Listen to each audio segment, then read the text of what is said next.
غیر قانونی افغان تارکین کی ملک بدری ناگزیر قرار دے دی۔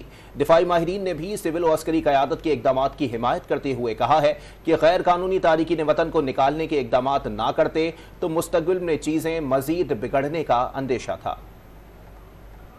پاکستان کے امن و امان کو تباہ کرنے میں افغان دہشت گردوں کا ہاتھ۔ پاکستان میں حالیہ دہشت گردی میں افغان دہشت گردوں کے ملوث ہونے کی تصدیق ہو گئی۔ گزشتہ چند ماہ میں ہونے والے 24 خودکش حملہ آوروں میں سے 14 افغان باشندے تھے۔ 12 مئی 2023 کو مسلم باغ میں ہونے والے دہشت گرد حملے میں 5 افغانی دہشت گرد ملوث تھے۔ 12 جولائی کو زوب کینٹ میں دہشت گردوں کے بزدلانہ وار میں 5 میں سے 3 افغان دہشت گرد تھے۔ رواں سال 30 جنوری کو پولیس لائنز پشاور اور 29 ستمبر کو ہنگو میں خودکش حملہ آوروں کا تعلق بھی افغانستان سے تھا۔ پاکستان میں کالعدم ٹی ٹی پی کے نیٹ ورک کو افغان دہشت گردوں کی پشت پناہی حاصل ہے۔ نگراں وزیر اطلاعات بلوچستان جہان اچکزئی نے واضح کیا کہ پاکستان میں دہشت گردی کے واقعات میں افغان باشندے ملوث ہیں۔ ہنگو میں ہونے والے حالیہ خودکش حملے میں بھی افغان دہشت گرد ملوث ہے۔ پاکستان میں دہشت گردی کے جتنے واقعات ہوئے ہیں ان میں دیکھنے میں آیا ہے کہ بیشتر دہشت گردی کے واقعات میں افغان باشندے ملوث رہے ہیں۔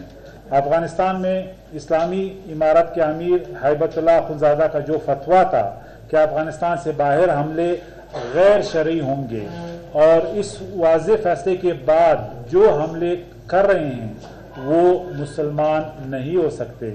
اگر کوئی اس غلط فہمی میں مبتلا ہے کہ طاقت کے زور پہ پاکستان کو دبا سکتا ہے یا دہشت گردی کی ایسی کارروائیاں کر کے وہ چھپ سکتا ہے، یہ اب ناممکن ہے۔ بریگیڈیئر ریٹائرڈ وقار حسن نے واضح کیا کہ اگر ہم اب بھی اقدامات نہ کریں تو مستقبل میں مزید چیزیں بگڑنے کا اندیشہ تھا۔ افغانستان کے دہشت گردوں کے حملے میں ملوث ہونے کے ثبوت صرف پاکستان ہی نہیں، دیگر انٹرنیشنل ایجنسیز کی جانب سے بھی شیئر کیے گئے۔ ڈیٹا شیئر کیا گیا بڑا کلیئر ہے، صرف یہ نہیں ہے کہ پاکستانی اسٹیبلشمنٹ یا ملٹری یا گورنمنٹ کہہ رہی ہے، it has been shared with the Afghan government. تو جتنی بھی آئی تھنک انویسٹیگیشن اس کے اندر مور دین 50% افغانی انوالوڈ ہیں جو ٹیررسٹ ہیں۔ ایون انٹرنیشنل کمیونٹی بھی شیئر کر رہی ہے، تو یہ انٹرنیشنلی بھی نون ہے، اس طرح یو ایس انٹیلیجنس ہے۔ پاک کی لڑائی ہے، اس میں ابھی ifs اینڈ بٹس کی تو گنجائش ہی نہیں ہے، تو اگر ہم لوگ سٹیپ نہیں لیتے تو پھر چیزیں آگے بہت زیادہ خراب ہوں گی۔ وقت آ چکا ہے کہ افغانستان سے آنے والی دہشت گردی سے آہنی ہاتھوں سے نپٹا جائے، کیونکہ پاک فوج اور قانون نافذ کرنے والے ادارے افغان دہشت گردوں کے خلاف مؤثر حکمت عملی پر عمل درآمد شروع کر چکے ہیں۔ پاکستان عالمی برادری سے مطالبہ کرتا ہے کہ افغان دہشت گردوں کی سرگرمیوں کو روکنے میں پاکستان کی مدد کرے۔